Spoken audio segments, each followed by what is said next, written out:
He was known as the Candyman, a seemingly harmless moniker masking a horrifying reality. The nickname Candyman conjures images of sweetness and innocence, but in the case of Dean Corll, it was a grotesque irony. Dean Corll, a man who presented an amiable facade to the world, harbored a sinister secret within. To his neighbors, he was the friendly man who ran a candy factory, always ready with a smile and a kind word. He was a predator hiding in plain sight. His charm and generosity were his weapons, disarming those around him and luring his unsuspecting victims into his web of deceit. The candy he so freely distributed to children in his Houston neighborhood was nothing but a lure, a sugary trap leading to unimaginable horrors. The children, drawn to his seemingly benign offerings, had no idea of the darkness that awaited them. Corll's crimes, a grotesque tapestry of abduction, torture, and murder, would forever stain the city's history. His methods were as chilling as they were methodical, turning his home into a house of horrors where innocence was brutally extinguished. His victims, all young boys, became tragic testaments to his depravity. Each face, each name, a reminder of lives cut short and families shattered by his monstrous actions. Their youthful innocence stood in stark contrast to the darkness that consumed them within the walls of Corll's home, a place that should have been a sanctuary, but instead became a tomb. The very walls seemed to echo with the silent screams of his victims, a haunting reminder of the evil that lurked within. The Candyman's reign of terror, stretching from 1970 to 1973, left an indelible mark on the hearts of Houstonians. The community, once vibrant and trusting, was plunged into a state of fear and suspicion. It shattered the illusion of safety and instilled a deep sense of unease that lingered long after the headlines faded. Parents held their children closer, and the once carefree streets became places of caution and vigilance. How could such evil exist, concealed beneath a veneer of normalcy? The question gnawed at the collective consciousness of the city, a chilling reminder that the face of evil often wears a mask of kindness. It was a question that haunted the city, a chilling reminder that monsters often wear the most ordinary of faces. Dean Corll's story is a stark warning of the dangers that can lurk behind the most unassuming exteriors, a dark chapter in history that continues to resonate with a sense of horror and disbelief. Born in Indiana in 1939, Dean Corll's early life seemed typical of the era. He grew up in a small, tight-knit community where everyone knew each other, and the values of hard work and discipline were deeply ingrained. His parents, Mary and Arnold Corll, were strict but loving, ensuring that their children adhered to the societal norms of the time.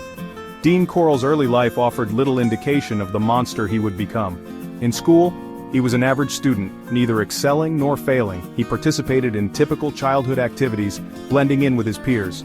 Yet beneath this veneer of normalcy, there were subtle signs that all was not well. Raised in a strict household, he was a quiet and withdrawn child.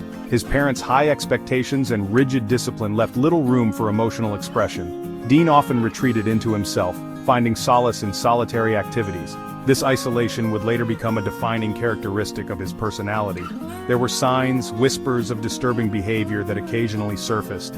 Some classmates recalled moments when Dean's actions seemed out of place, even unsettling. However, these incidents were fleeting and easily dismissed by those around him. But they were easily dismissed, overshadowed by his unremarkable demeanor. To the outside world, Dean Corll was just another face in the crowd, a young man with no extraordinary traits or ambitions. This ability to blend in would later become one of his most dangerous attributes. Corll's path took a significant turn when he moved to Houston in the 1960s. The bustling city offered new opportunities and a chance to reinvent himself. It was here that the seeds of his dark future were sown. He found employment at the Houston Post Company, a job that provided stability and a sense of purpose. However, it was not the work itself that would define his time in Houston, but rather the connections he made and the opportunities he seized. A job that placed him in close proximity to children, a fact that would prove tragically fateful. Corll's interactions with the youth of the community began innocently enough, but his intentions soon took a sinister turn, a fact that would prove tragically fateful. It was during this time that he began to hone his manipulative skills, using his position and his unassuming nature to gain the trust of those around him. It was during this time that he began to hone his manipulative skills, using his position and his unassuming nature to gain the trust of those around him.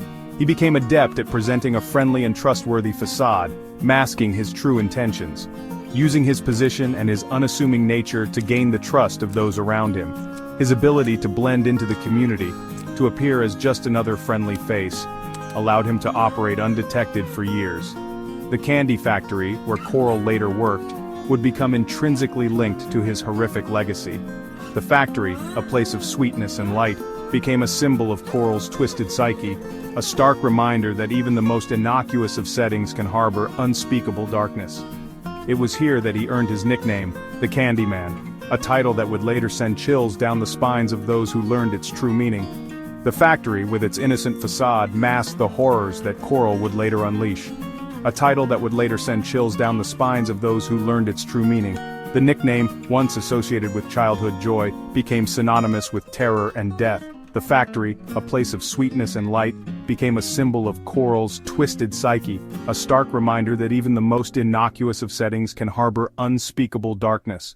The juxtaposition of the candy factory's cheerful exterior and the dark deeds that occurred within its walls is a chilling testament to Corll's ability to mask his true nature, a stark reminder that even the most innocuous of settings can harbor unspeakable darkness. The story of Dean Corll serves as a grim reminder that evil can lurk behind the most ordinary of facades, waiting for the right moment to reveal itself. No one commits such heinous acts in complete isolation. Corll, like many predators, sought to create a web of complicity, drawing others into his world of darkness. He found willing participants in two troubled teenagers, David Brooks and Elmer Wayne Henley. Brooks, a quiet and withdrawn boy, was drawn to Corll's attention, seeking acceptance and a sense of belonging. Henley, on the other hand, was more outgoing and charismatic, but he too was vulnerable, craving the approval and validation that Corll so readily offered. Corll masterfully exploited their vulnerabilities, showering them with gifts, money, and a twisted sense of camaraderie. He manipulated them, gradually desensitizing them to the horrors he inflicted until they became active participants in his gruesome games. Brooks and Henley, once victims themselves, were transformed into perpetrators, forever bound to the man who had orchestrated their descent into darkness. Corll's methods were chilling in their simplicity and effectiveness. He had a way of blending into the background, appearing as just another friendly face in the neighborhood. This facade allowed him to gain the trust of his unsuspecting victims with ease. He preyed on vulnerable boys, often runaways or those from troubled homes, using the allure of free candy and the promise of a good time to lure them back to his house. Corll's charm and seemingly harmless demeanor made it easy for him to convince these boys to follow him, believing they were in for a fun adventure. Once there, the boys were trapped, their fates sealed by Corll's sadistic desires. The house, which appeared ordinary from the outside, became a prison of unimaginable horror. The boys, realizing too late the danger they were in, found themselves in a situation from which there was no escape. Inside the house, a nightmare awaited. The basement, cluttered and filled with menacing shadows, was the epicenter of Corll's depravity. It was here that he would unleash his darkest impulses, turning the space into a chamber of horrors. Corll, aided by Brooks and Henley, would subject his victims to unimaginable horrors. These young men who had fallen under Corll's influence became willing participants in his gruesome acts. Together, they would tie up the boys, ensuring there was no chance of escape. Torture, both physical and psychological, became a regular part of his twisted rituals. The boys were subjected to relentless torment, their cries for help echoing in the dark, empty rooms. The psychological trauma inflicted was as severe as the physical pain, leaving the boys in a state of utter despair.